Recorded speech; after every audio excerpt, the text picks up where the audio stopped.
దఫా జరిగేది ఒకటి తెలంగాణ వచ్చుడో కేసీఆర్ సత్తుడో తప్ప ప్రాణాలు బలి పెట్టడానికి కూడా వెనకపోను. ఒకే ఒక్క మగాడు తెలంగాణ ఉద్యమానికి ఊపిరి పోసిండు. చూస్తే బక్కగా ఉంటాడు కానీ 100 కోట్ల మందిని ఒప్పించగలుగుతాడు. ఒక్క మాట చెప్తే చాలు అందరూ కూడా ఉద్యమ బాట పట్టాల్సిందే. ఒక్క పిలుపిస్తే చాలు రాష్ట్రం రాజుకుంటుంది. ఒక్క ముచ్చట చెప్తే చాలు తెలంగాణ రాష్ట్రం మొత్తం బంద్ అవుతుంది. ఆయననే కల్వకుంట్ల చంద్రశేఖరరావు. ఆయనను అభిమానులు ముద్దుగా కేసీఆర్ అని పిలుచుకుంటారు. 2002 వరకు ఈయనెవరో తెలియదు.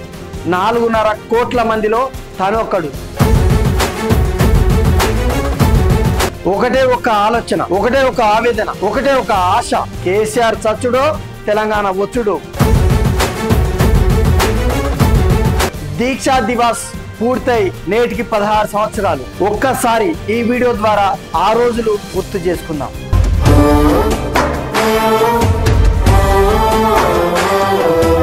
ఉమ్మడి ఆంధ్రప్రదేశ్ రాష్ట్రంలో తెలంగాణకు జరుగుతున్న అన్యాయాన్ని నిరసిస్తూ ప్రత్యేక తెలంగాణ రాష్ట్రం కోసం ఎన్నో ఉద్యమాలు ఉవ్వెత్తున ఎగిసిపడ్డాయి. ఉపశమన చర్యలతో కేంద్రం తెలంగాణ ఉద్యమాన్ని చల్లార్చే యత్నాలను తీవ్రతరం చేసింది. అయితే కాలం గడుస్తున్న కొద్దీ మరో ఉద్యమం పురుడు పోసుకుంది.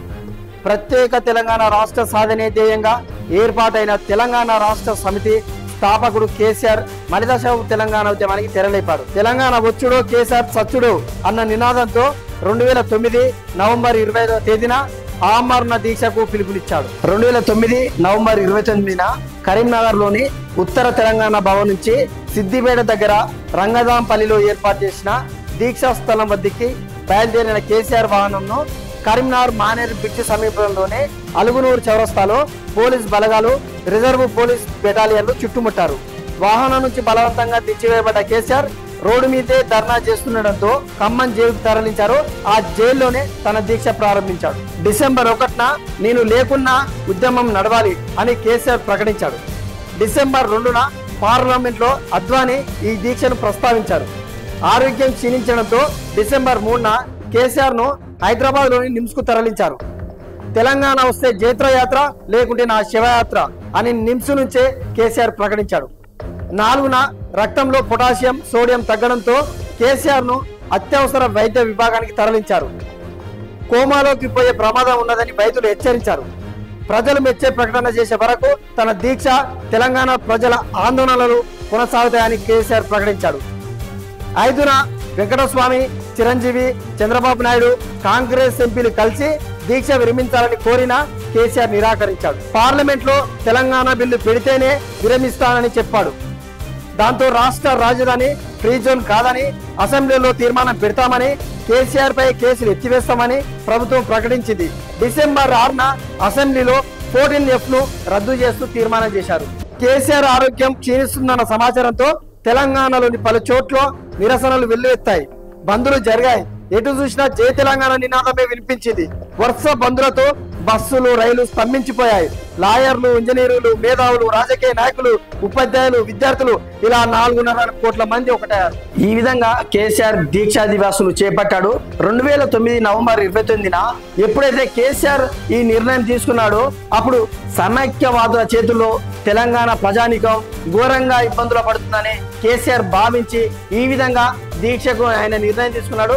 అయితే అప్పటి సమైక్యవాదులు తెల్లారితేనే కేసీఆర్ ని తిట్టుడే అదే ప్రోగ్రాం. పార్టీలకు అతీతంగా కేసీఆర్ ని తిట్టాలి, ఎట్లయినా సరే రాష్ట్రాన్ని విభజించొద్దు, సమైక్యంగానే ఉండాలనేది వారి నినాదం. బట్ తెలంగాణ కోసం కేసీఆర్ చచ్చుడో తెలంగాణ వచ్చుడు ఇదే నినాదంతో ఆయన ముందుకు వెళ్ళాడు, సాధించాడు. ఆయనతో పాటు చాలా మంది విద్యార్థులు పాల్గొన్నారు, అన్ని సంఘాల వాళ్ళు పాల్గొన్నారు. అయితే తొలి దశ, మలి దశ ఉద్యమంలో సుమారుగా 1200 మంది విద్యార్థులు అమరులయ్యారు. కానీ ఈ ఉద్యమాన్ని ఇంత ఉవ్వెత్తున ఎసిపడడానికి వారికి నాయకత్వాన్ని వహించి మాత్రం కేసీఆర్ అని చెప్పొచ్చు. ఈ సందర్భంగా నేనేం చెప్తున్నా అంటే నా వ్యక్తిగత అభిప్రాయం, కేసీఆర్ గారు తెలంగాణ ఉన్నన్ని రోజులు తెలంగాణ ప్రజల గుండె చప్పుడు మాదిరి చిరస్మరణీయంగా నిలిచిపోతాడు.